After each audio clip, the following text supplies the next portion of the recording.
Oi, gente, estamos aqui para mais um episódio do NutriPod pelo Brasil. E hoje eu tô com um convidado super especial, meu conterrâneo de Fortaleza. Então hoje eu desembarquei na minha terra natal, uma terra de muita praia bonita, né, Felipe? Se Sim, vocês vierem muitas. para cá, visitem Jeri, fica a dica, Jericoacoara, Fica a não pode dica vir para o imperdível. Ceará e não conhecer Jericoacoara.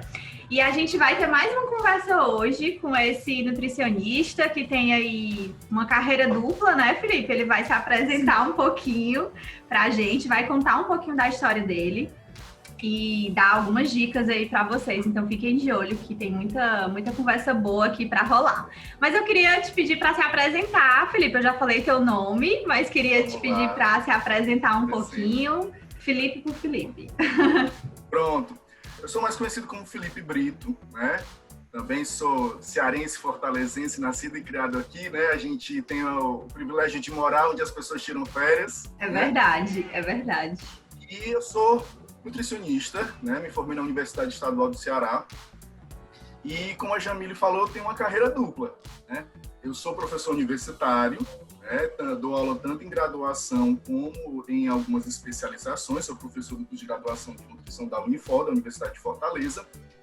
E eu dou aulas em especializações diversas aqui em Fortaleza. Mas eu também atendo em consultório, tá? Eu faço parte de uma clínica multiprofissional que a gente tem um atendimento de perfil interdisciplinar, né? A gente, normalmente, os pacientes são acompanhados por mais de um profissional, né? E a depender da demanda é que ele vai correndo entre os profissionais. Se ele precisa de um atendimento mais voltado para abordagem comportamental, a gente tem um nutricionista bem específica para abordagem comportamental. Se é estética, tem um nutricionista. Se é mais clínico, sou eu que recebo esses pacientes, né? E então a gente tem esse trabalho duplo. Mas eu acho que são trabalhos que me complementam. O fato de eu estar constantemente na universidade, dando aula para os alunos e também envolvido com pesquisas, né? A gente tem a oportunidade de estar envolvido com pesquisas, inclusive multicêntricas na universidade. Isso me força a me atualizar constantemente, né? A gente separar o joio do trigo, né? A ciência traz muita novidade Importante, com boa. tanta fake news, né, Felipe? Porque uma coisa que eu acho extremamente interessante, a ciência traz muita coisa boa, né? Só que surgem muitas fake news, como você falou, ou então esses conceitos são mal apropriados por pessoas nas redes sociais e acabam divulgando esses conceitos de forma errada. E às vezes o próprio profissional, né, que poderia utilizar aquele conceito como mais uma ferramenta de trabalho no consultório, ou seja, em que tipo de trabalho que como nutricionista ele tem preconceito, porque o primeiro contato que ele teve com aquele conceito foi através de alguma questão em rede social que foi mal abordada. É E eles verdade. usam os mesmos nomes, o mesmo nome que aquele conceito é utilizado nos artigos científicos, é utilizado na rede social, e o inverso também acontece. Não é porque é novidade que é uma ferramenta interessante. Então, eu acho que a gente tem que estar atento, né, para ter contato com as novidades, ser mais uma ferramenta no nosso portfólio de uso no dia a dia, mas também separar o joio do trigo. E o fato de eu estar no consultório me faz ser um professor Já melhor. ia perguntar isso. Isso. E o fato de estar no consultório me faz ser um professor melhor, porque eu consigo dar contextos e exemplos para os alunos que a gente fica, às vezes, tão teórico, né? Como é que isso é feito, seguir a recomendação, sim, na vida real, como é que faz, como é que a gente adapta, né? Como é que a gente faz esse passo a passo do acompanhamento, porque não vai ser perfeito na primeira intervenção, no primeiro momento, né? E até eu tenho muita prática e desenvolvimento em composição corporal, né, com pacientes e atletas, então também onde surgem muitas dúvidas. E Legal. eu tenho certificação internacional em antropometria pela AISA, que sou nível 2, então assim, essa prática constante, tanto clínica, quanto antropométrica, como de contato com os pacientes, isso enriquece muito a minha sala de aula também. Então, eu acho que, apesar de ser cansativa, às vezes essa jornada dupla, Tripla, né? uma Porque tem que enriquece a outra. produzir aula, produzir material, dar atenção ao paciente, vira quádrupla, né, Felipe? Sim, com certeza, com certeza. E eu queria entender por que tu escolheu a nutrição. Queria que tu contasse um pouquinho aí pra gente como é que tu fez essa escolha, por que tu fez essa escolha. Até para as pessoas entenderem, né? Porque hoje em dia as pessoas é muito fácil você escolher a nutrição, né? Tá muito em alta, todo mundo entende a importância da nutrição na vida hoje em dia, mas eu sou formado, tem que fazer os cálculos, há 12 anos, né? Então, 12 anos de formado, mais uns 5 ou 6 de faculdade, né? Então, há mais ou menos 16, 18 anos atrás é que eu estava fazendo essa decisão e o contexto era bem diferente. Ainda tinha-se muito preconceito, por exemplo, com homens cursando nutrição. Hoje em dia, quando eu me formei, há 12 anos atrás, eu era o único homem da turma. Olha aí, gente. Desde o meu terceiro semestre, eu era o único homem da turma. Então, naquele tempo, eu sempre no colégio, eu gostei de ciências, da parte de biologia. Eu sempre gostei de entender como as coisas funcionam. E tem uma história engraçada que minha mãe conta quando eu era criança, pequeno, 3, 4 anos, disse que eu estava brincando com um piano que eu tinha ganhado. E aí ela saiu do quarto, quando entrou no quarto, o piano estava todo desmontado. Aí ela perguntou, meu filho, por que você fez isso? Aí eu respondi, porque eu queria descobrir de onde o som saía. Como é que o som saía. Então, assim, eu sempre tive essa questão de tentar entender o que tem por trás das coisas.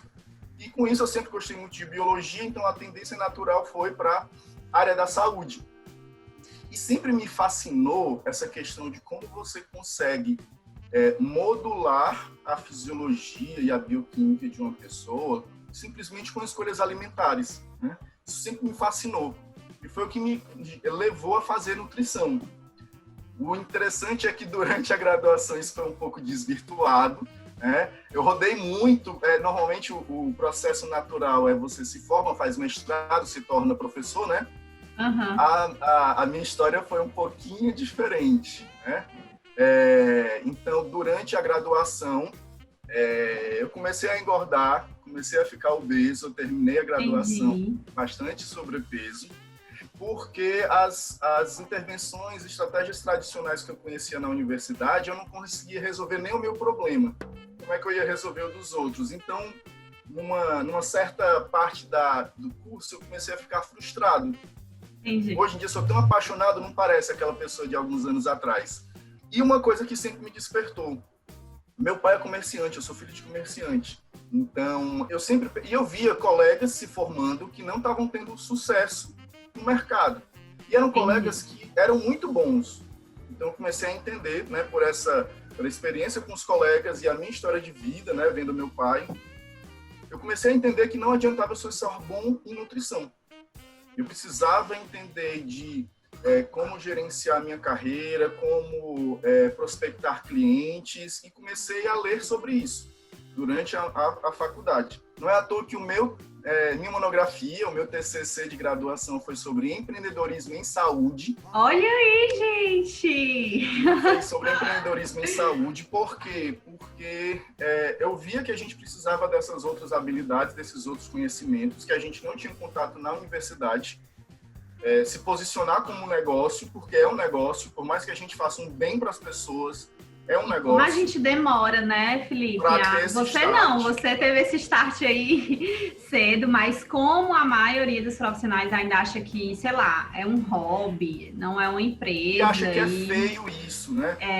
Eu acho que é uma cultura que tem dentro um estigma mesmo, né?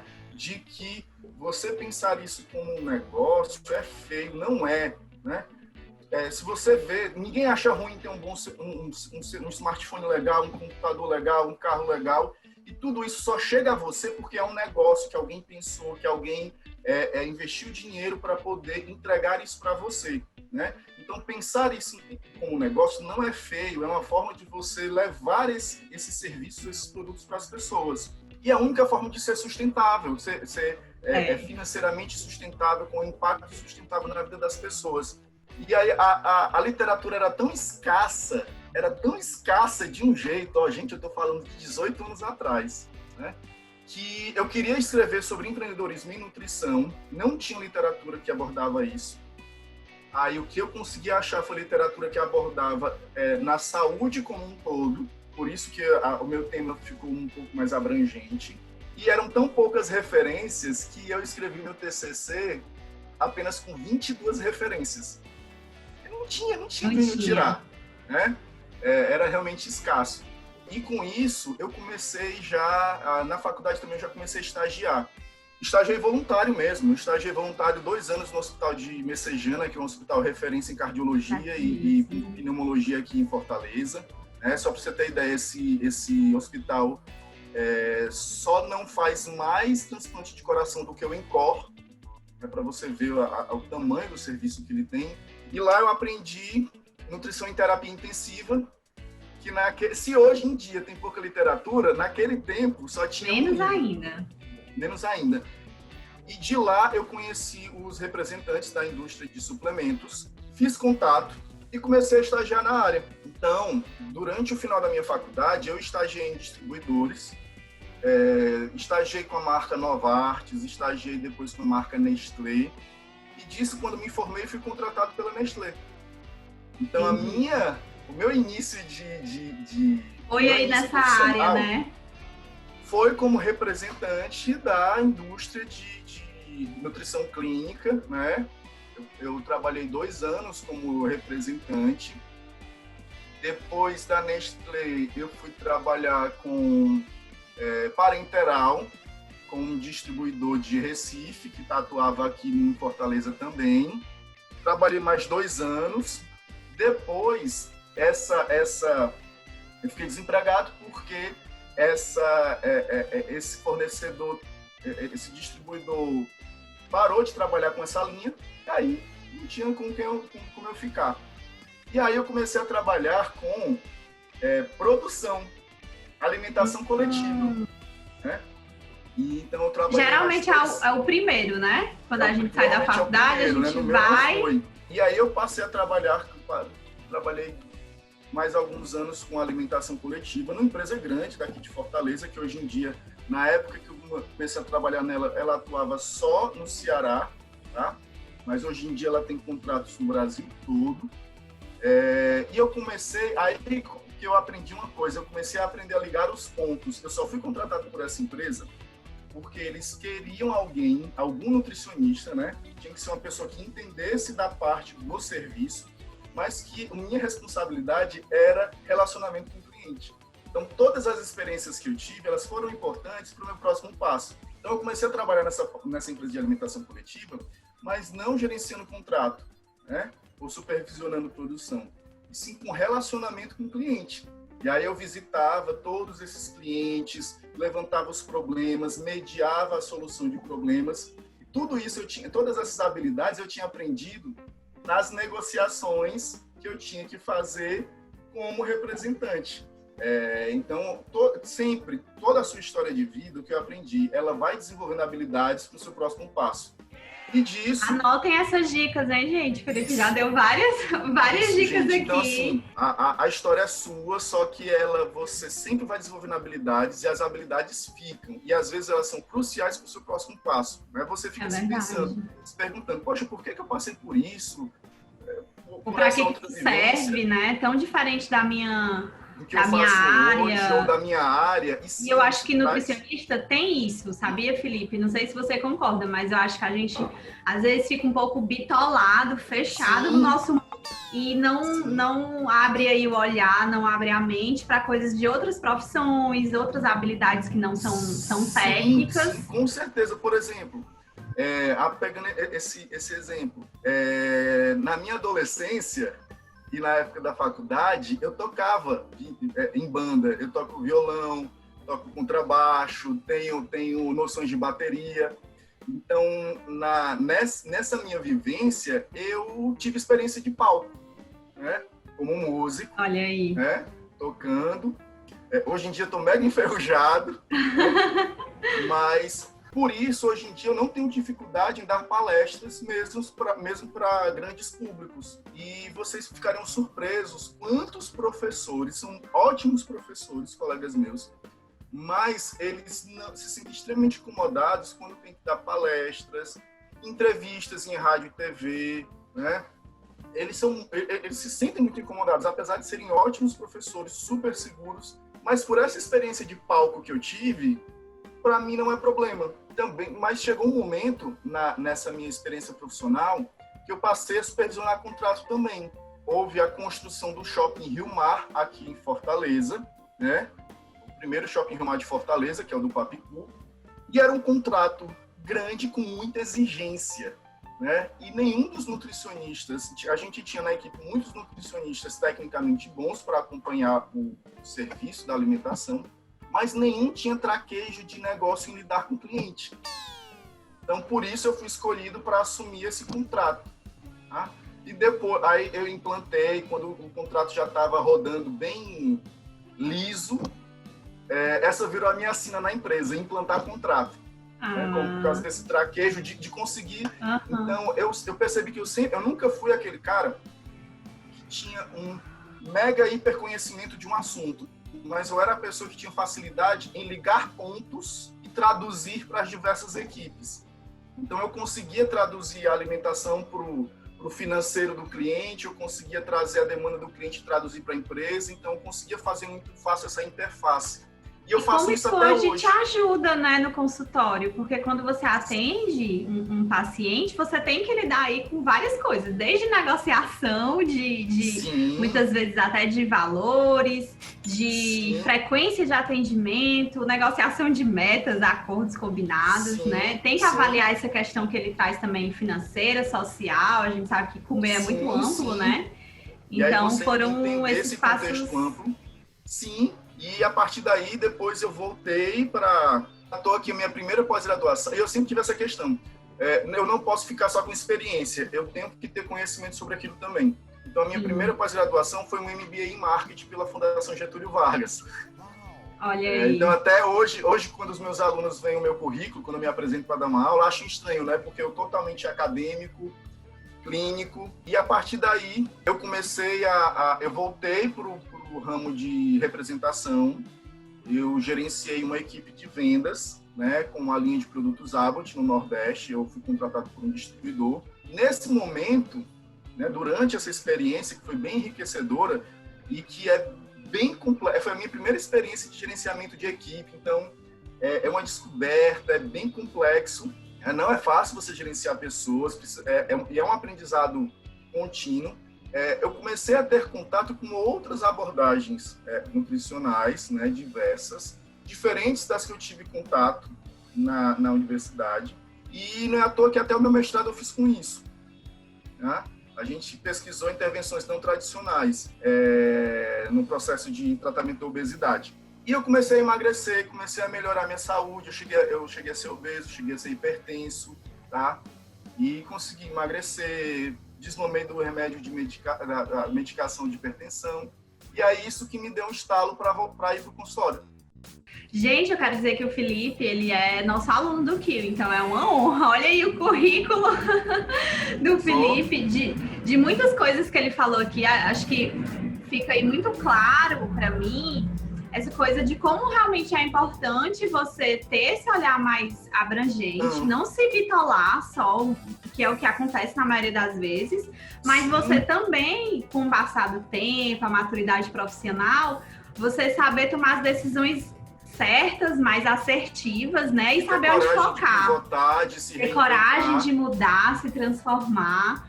Então, eu compartilho muito desse interesse. Eu me sentia muito sozinha na época da minha graduação, porque eu ia para TED Talk, eu ia para a palestra do pessoal de comunicação e todo mundo ficava olhando assim para mim como se eu fosse um extraterrestre. Oi? É isso mesmo. O que você tá fazendo aqui? Eu lembro que eu fui para um evento sobre criatividade. E aí, eles pediram para levantar a mão, quem era de tal área, e eles nem mencionaram a área da saúde. E eu fiquei pensando, como assim? Como assim? Eles nem consideram a área da saúde para fazer o curso de criatividade. Sim. Então, por exemplo, Design Thinking, eu leio, estudo, tenho um livro desde 2010, né? Coisa que agora, hoje em dia é lugar comum você falar de Design Thinking, né? Mas, e aí eu era tido como louco, que estudava dessas outras coisas. Mas a mim como ajuda, por exemplo, eu gosto de música, eu gosto muito de série e de cinema. Então, o que é que isso tem a ver com nutrição, com o teu trabalho? Isso me ajuda a me conectar com os alunos, conversar sobre séries, ou fazer comentários sobre filmes que estão saindo, então, ou até para quebrar o gelo com os pacientes. Né? Com certeza. Não sei se o paciente gosta daquela série, a gente conversa, e aí quebra o gelo, e cria uma relação de intimidade maior, e fica muito mais fácil. Se o paciente confia em você como pessoa, é muito mais fácil dele confiar em você como profissional. Se conectar, né? A gente trabalha com gente, com ser humano. Conectar, é gente com gente. Vocês não se conectam só porque você está ensinando algo ou porque você está orientando a pessoa como melhorar a sua saúde, seja com que estratégia for. Né? Então você precisa se conectar com as pessoas e você se conecta pelo que você é, pela sua história de vida, pelas coisas que você gosta e tem em comum com o paciente, e não pelo seu conhecimento, né? Por exemplo, eu tenho colegas que eles tiveram esse perfil clássico, né, por exemplo, na universidade, de se formar, engatar o mestrado, terminar o mestrado e virar professor. E eles enfrentam assim alguns problemas com os alunos, né, de gerenciamento de conflito mesmo. E aí eu vejo, cara, eu não tenho esse problema com esse aluno. Talvez porque pelo aprendizado de negociação e gerenciamento de conflito que eu tive quando eu fui representante, quando eu tive que gerenciar a equipe e cuidar, intermediar a negociação. Então, eu tenho minhas conflitos com alunos são bem menores, né? Eu já consigo fazer esse gerenciamento, porque conflito sempre vai existir. Por gostar de muitas coisas, ler, gostar de filme, eu consigo me conectar com os alunos através dessas outras coisas e não só pelo que eu estou ensinando em sala de aula. Então, eu consigo ter uma relação mais próxima com eles, porque até com o aluno tem essa questão, né, que eu tenho que trabalhar muito bem. Eu tenho que manter um certo limite, né, para que eles não confundam ser professor com ser amigo, né? Eu sou professor deles, mas unindo essa outra parte, eu consigo ser um professor próximo. Então, eu mantenho aquela aura de respeito pela figura do professor, mas eles não têm medo, eles conseguem ter uma proximidade comigo. Eu dou muita aula de antropometria. Uhum. E eu estudo muito esse assunto. Aí os alunos e os outros professores dizem, Felipe, a gente só tem medo de avaliar na tua frente. Porque tu vai encontrar algum vício, algum erro de técnica e vai consertar a gente. Legal. E como é importante também a gente ter essa mente de turista, né? A Cintia fala muito isso, essa mente de principiante, mente de criança. A criança está sempre ali ávida por aprender uma coisa nova, né? Às vezes a gente vai muito com um olhar viciado e deixa de aprender, né? Deixa de conhecer. Então a Cintia sempre fala isso, olha, vai com mente de turista. Vai como se fosse a primeira vez que você estivesse visitando uma cidade, que você tira foto de tudo, não tem vergonha. E tem uma outra coisa que eu achei que nesse meu processo de descobrimento como profissional e como professor, eu acho que são 2 pontos. Você ter essa mente de turista aberta a novidades, e você ter contato com essas coisas, mas tem um outro ponto que a gente esquece muito, e eu acho que é uma das principais falhas da gente e que faz muitas vezes a gente repassar conceitos errados. Percebi que durante o trabalho das pessoas, a comunicação na rede social ou até mesmo no consultório, isso acaba acontecendo às vezes na graduação também, na academia, a gente, pela repetição, passa muitas vezes alguns conceitos errados que estão arraigados. E a gente, às vezes, está muito aberto ao novo, mas esquece de revisitar os originais. Sim, a literatura original sobre aquele tema, como foi que aquela pessoa descobriu aquele tema, começou a pensar naquele tema. Porque o que eu vi isso, às vezes a gente passava um conceito errado, que é altamente aceito, e que quando a gente ia para aquela literatura original, de onde é que foi que saiu aquele conceito, não se dizia aquilo. Esse foi um exercício meu. Eu sou uma pessoa de vivência extremamente clínica, né? Eu sei que isso, de certa forma, é uma fraqueza minha que eu tento trabalhar. Isso é extremamente importante também. A gente saber reconhecer nossas potencialidades, a matriz SWOT, né? A gente reconhecer nossas potencialidades, a gente conhecer nossas fraquezas, trabalhar para esses 2 pontos para que a gente se proteja de ameaças e possa aproveitar as oportunidades que surgem.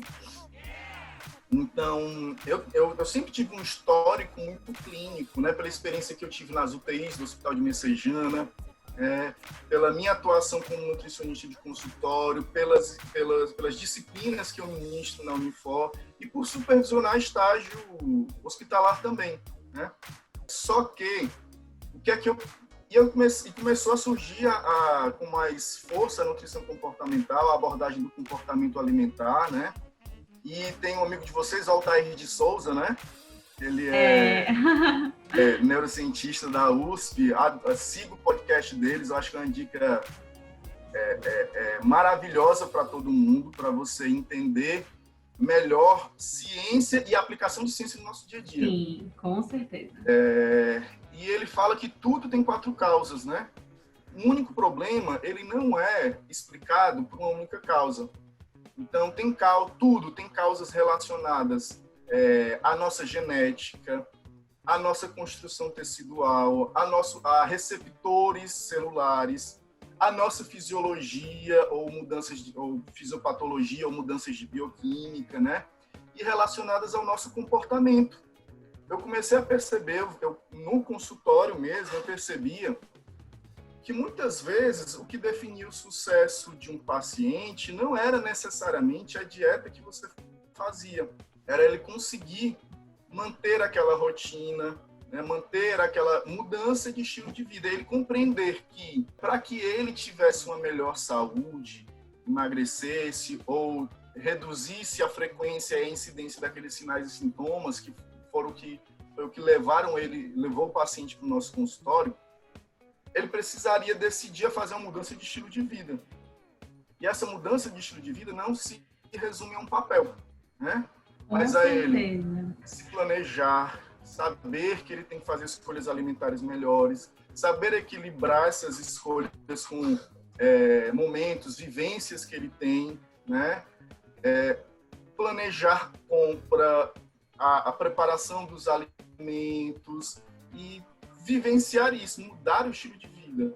E eu percebi que muitos dos meus pacientes achavam que a solução era o papel e que ela iria mudar a vida dele, o que não é. Aquele papel é uma ferramenta, né? Sim, uma das muitas, né? É uma ferramenta, né? E eu já questionava isso desde aí eu ligar os pontos. Desde a época que eu trabalhava como representante, a minha chefe falava assim: Felipe, todos os representantes só executam, só trabalham. Você é o único que trabalha e pensa sobre o seu trabalho. Então eu comecei a ficar com aquela pulga atrás da orelha. Gente, não é só dieta. A intervenção pode ser a melhor que for, né? Que depende de outras coisas. E também que às vezes a gente se frustra muito. Então eu dizia assim, gente, não estou tirando a minha culpa, mas o erro não foi do que eu prescrevi. Foi, às vezes, de decisões do paciente. Às vezes eu me frustrava porque o paciente não voltava depois de certas vezes. Muitas vezes eu encontrava aquele paciente em outro contexto e ele dizia: poxa, doutor, que eles ainda chamam a gente doutor, né? Poxa, doutor, eu tive tantos resultados, eu fiquei tão bem, mas aconteceu isso, eu tive um estresse no trabalho, e aí isso me desestruturou. E aí eu fiquei com vergonha de voltar. Poxa, essa era a hora que você tinha que voltar para receber o nosso apoio, para a gente sugerir novas estratégias. E quando eu conheci essa abordagem de entendimento dos problemas que o Altair de Souza apresenta, né? Se alguém quiser conhecer melhor, segue o podcast dele, que é o Naruhodô. Vai ser muito complementar ao do QI Lab.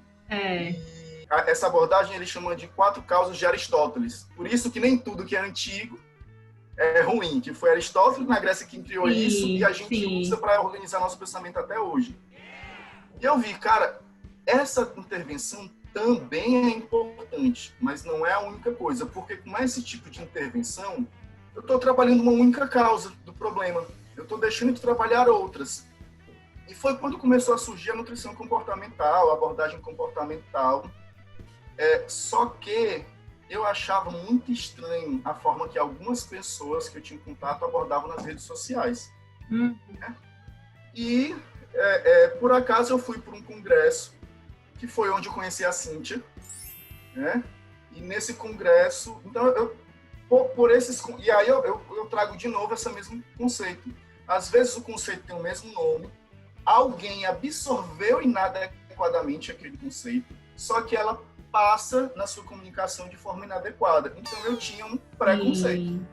Eu tinha um preconceito que só terminou, que só desapareceu quando eu participei desse congresso, que tava a Cíntia, tava a Marli, tava a Sônia Felipe Tucunduva, que fiquei surpreso.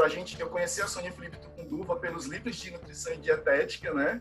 De técnica dietética, e saber que foi ela que iniciou que deu start nessa questão que culminou com a abordagem comportamental da alimentação, me deixou muito surpreso, de forma feliz, né? Saber que ela foi orientadora de da maioria dessas nutricionistas que hoje delimitaram um método. Sim, sim. E aí elas conversando, explicando sobre o que era abordagem comportamental, opa, não é o conceito que tinha chegado até mim, até eu. Né? Então é diferente, não é como eu estava recebendo, não. E fui conversar no intervalo com a Marli, com a Cíntia, e aí eu percebi que, porque o que era passado, nutrição comportamental nunca pesa, nunca faz plano alimentar, é o nunca, né? As distorções, né, que a gente acaba disseminando por aí. As distorções. E assim, eu entendo, e aí eu vi com elas que não era bem assim. Não era bem assim. Né? Legal. E eu comecei a entender que, gente, é mais uma ferramenta, na nossa grande caixinha de ferramentas como nutricionista, que tem dietas dos mais estilos diferentes, dos estilos mais diferentes possíveis, porque a gente tem dietas de várias estratégias dietéticas diferentes que têm efetividade. A gente não precisa ser um estilo de vida, mas já tem literatura mostrando que para alguns contextos específicos, em alguns momentos, eles vão resultar em efeitos interessantes. Então, a gente tem uma caixinha de ferramentas, desde a intervenção dietética mais tradicional a mais diferente, né? E tem contextos específicos, não é qualquer pessoa que você vai estar indicando, mas tem contextos específicos que geram efeitos positivos. É a questão da terapêutica.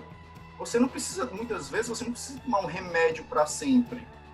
Você tem aquela condição, toma um remédio. Um período delimitado, né? Um período delimitado. E isso não é um novo estilo de vida, é uma intervenção terapêutica. Por exemplo, crianças com um manejo difícil de convulsão, quando eles vão com a dieta cetogênica, eles controlam muito bem, e às vezes elas não precisam viver em dieta cetogênica, é só uma estratégia terapêutica para controlar no momento, e depois você vai voltando aos poucos, né?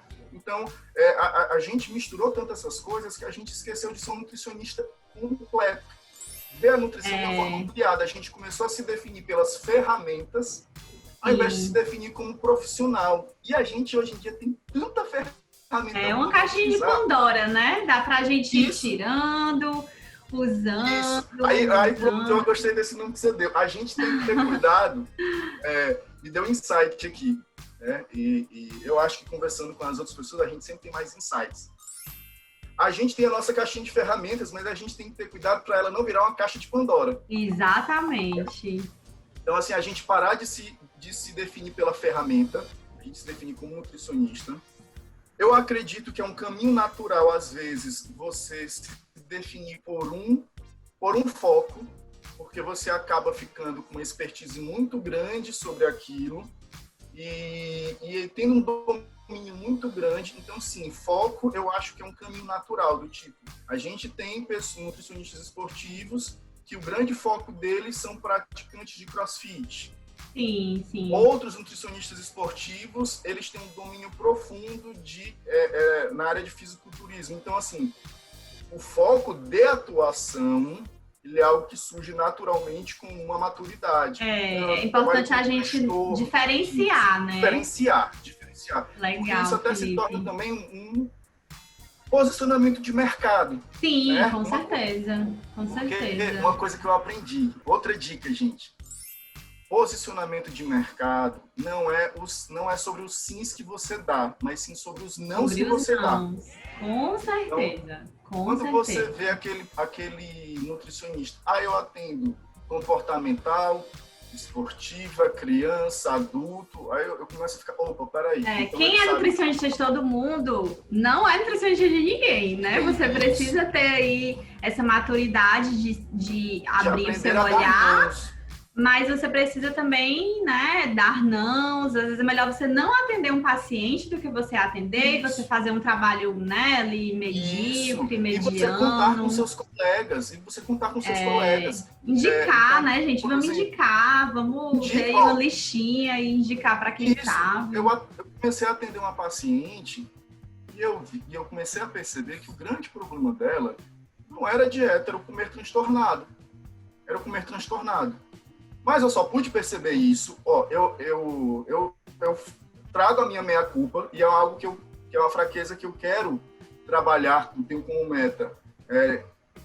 Eu não tenho muito domínio das ferramentas comportamentais, tá?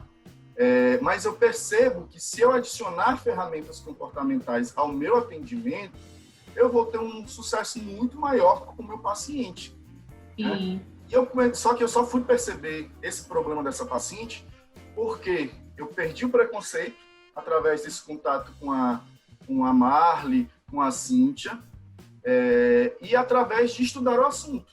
Então, de ver tantas vezes conceitos distorcidos, eu disse, vou pegar, cadê? Tá por aqui. Vou pegar a Bíblia, né? E estudar, né? E ler, e estudar. E durante a pandemia eu li quase todo ele. Então eu vi realmente como chega pra gente conceitos distorcidos, mas só por estudar, por ter tido contato com o conceito, é que eu pude perceber, opa, o problema dessa paciente é um comer transtornado. E eu não tenho ferramentas para resolver hoje.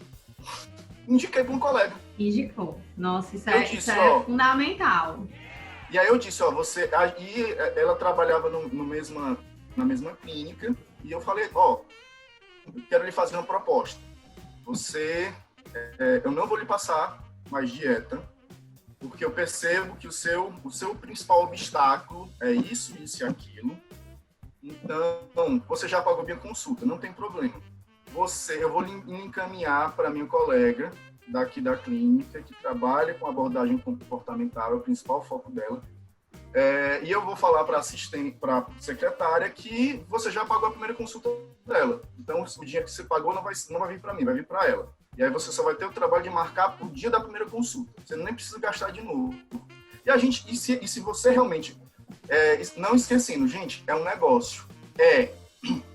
Mas só é um negócio bom para ambas as partes se você está resolvendo o problema. Com certeza. O cliente que está na sua frente. Não é feio você chamar o paciente de cliente. Não. Porque ele é um cliente. E aí eu percebi, não sou eu que vou resolver.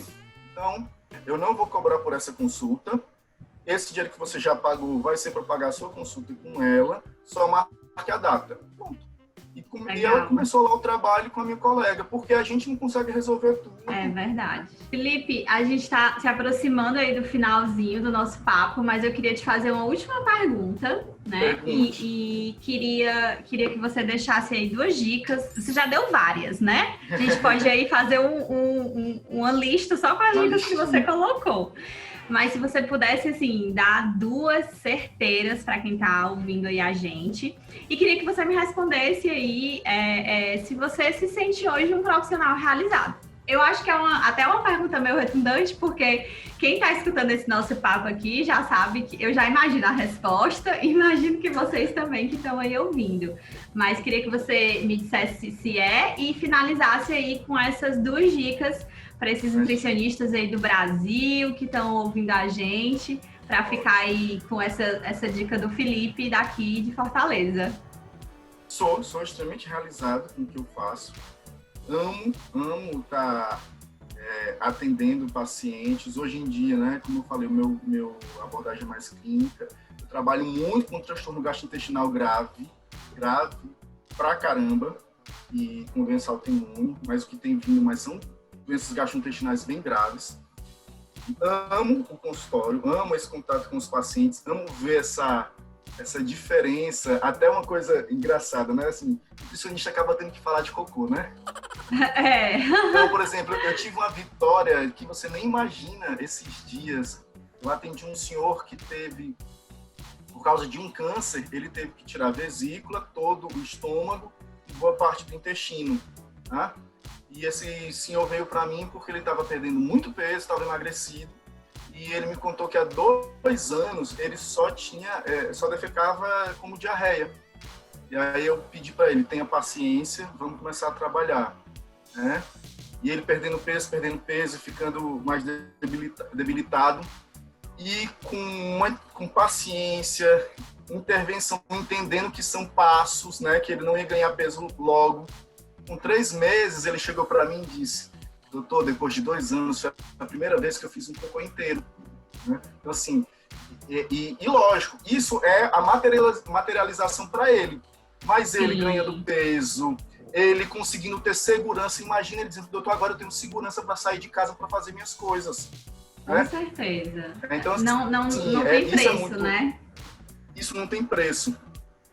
E eu sou muito feliz em dar aula, isso me realiza, isso me relaxa, eu curto sala de aula, então sou extremamente realizado. E o aluno fica depois que a gente compartilha algo com ele.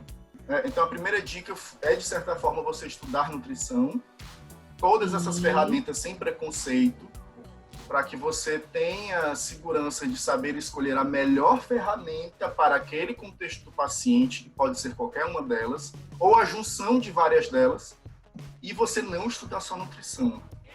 Porque muitas vezes... Ampliar a sua visão, né? Isso amplia a sua visão, e até coisas assim... ler literatura mesmo, porque uma própria história ficcional lhe dá ideias. Eu já tive ideia de intervenção para paciente estudando sobre planejamento. Estudando sobre técnicas de gente, os planejamento. insights vêm de onde a gente menos espera. Acho que essa sua dica aí fecha com chave de ouro. Então, assim, não estude só sobre nutrição. Leia literatura, assista filmes, assista séries e de perfis diferentes. Porque esse background de vida, de conhecimento, é que facilita essas conexões de ideias. Se você não tem essa mente ampliada, você vai ficar com possibilidades de conexões muito restritas. Muito limitadas, né? Então, não estude sobre nutrição, só sobre nutrição. Né? Tenha todas essas experiências para que você seja um nutricionista assim. Não só um nutricionista, seja uma pessoa mais completa. Com certeza, com certeza. E consiga, assim, exercer uma nutrição ampliada, né? Ampliada com todas as possibilidades de ferramentas que hoje a gente tem. Felipe, quero super te agradecer pela conversa. Foi um bate-papo muito, muito bom. Ouvir esse sotaquezinho, né, gente? Que modéstia à parte. Nosso sotaque é muito gostoso de ouvir. Então, quem for ouvir esse podcast vai ouvir aí o sotaque duplo do cearense. Mas queria super te agradecer pela conversa, pelas dicas, pelo bate-papo. E se você que está ouvindo a gente teve alguma dúvida, quer tirar qualquer questionamento, quer bater um papo também, chama a gente nas redes sociais. A gente vai colocar lá também as redes sociais do Felipe. E hoje nós ficamos por aqui. Super obrigada de novo, Felipe. Eu agradeço demais o convite. Adoro conversar. Você já viu que eu falo pouco, né? Eu também, dá certinho. Então, fiquei extremamente feliz com o convite, né? E super feliz em poder contribuir, né, para essa visão ampliada da nutrição que a gente tem hoje em dia. Eu acho que é algo que a gente está precisando. Com certeza. E fiquem aguardando o próximo NutriPod pelo Brasil. A gente vai continuar por aqui, por essas áreas de praias bonitas. Fiquem aguardando aí que vai ter mais novidade para vocês e mais nutricionistas colaborando, porque quando a gente cresce junto, né? Hoje a gente vai ficar por aqui. Né? Exatamente, só cresce colaborando e compartilhando. Hoje eu fico por aqui e eu te espero no próximo NutriPod pelo Brasil. Tchau, gente! Tchau!